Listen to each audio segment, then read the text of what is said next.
This play is called Our Town. It was written by Thornton Wilder, produced and directed by Corey Josephson.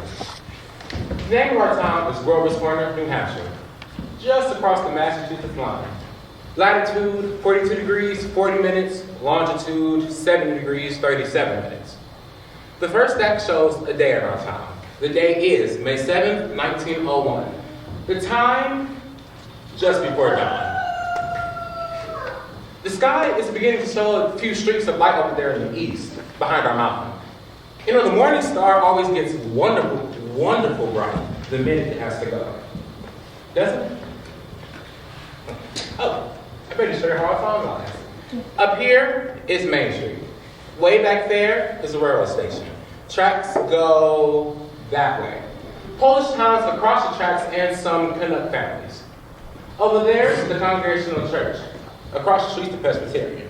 Methodist and Unitarian are over there. Baptist is down in the hollow by the river, and Catholic Church is over beyond the tracks. Here's the town hall and post office combined. Jails in the basement.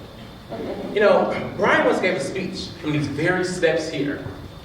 Along here's a row of stores, hitching posts and horse blocks in front of them.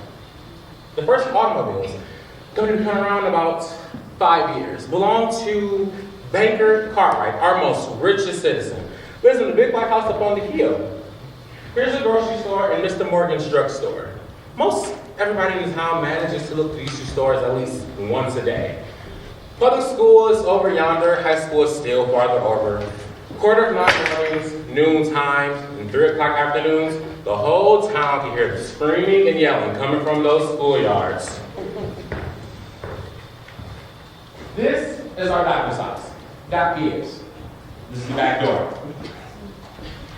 Here's some scenery for those who think they need to have scenery.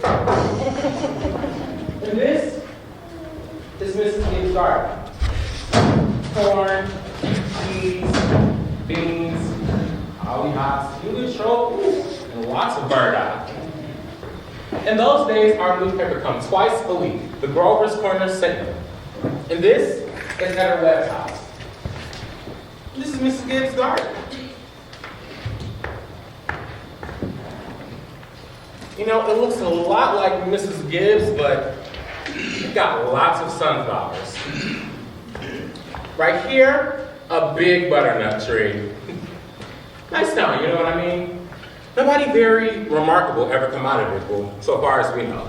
There is a tombstone in the cemetery up there in the hill says 1670 to 1680. There are Grovers and Cartwrights and Gibbses and Hearses. Same names that are around here now. Well, as I said, it's about dawn.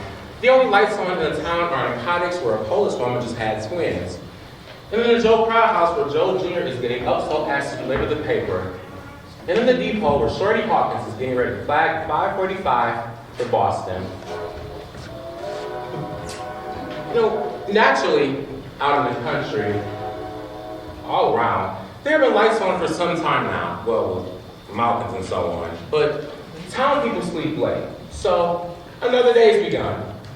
God, there's Doc Gibbs coming down Main Street now, coming back from that baby case. And here's his wife coming downstairs to get breakfast. Doc Gibbs died in 1930.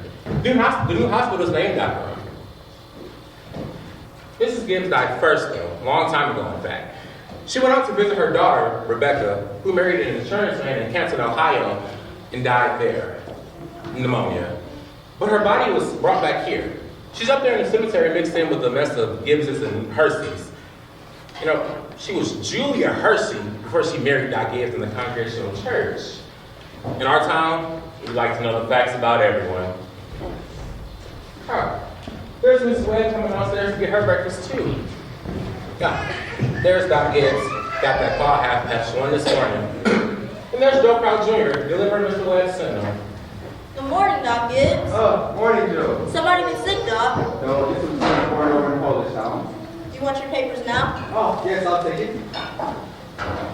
Anything serious going on in the world since Wednesday? Yes, sir. My school teacher, Miss Wassers, is getting married to a fellow over near Concord. I declare. How do you boys feel about that? Well, of course, it's none of my business, but if a person starts out to be a teacher, she gotta stay there.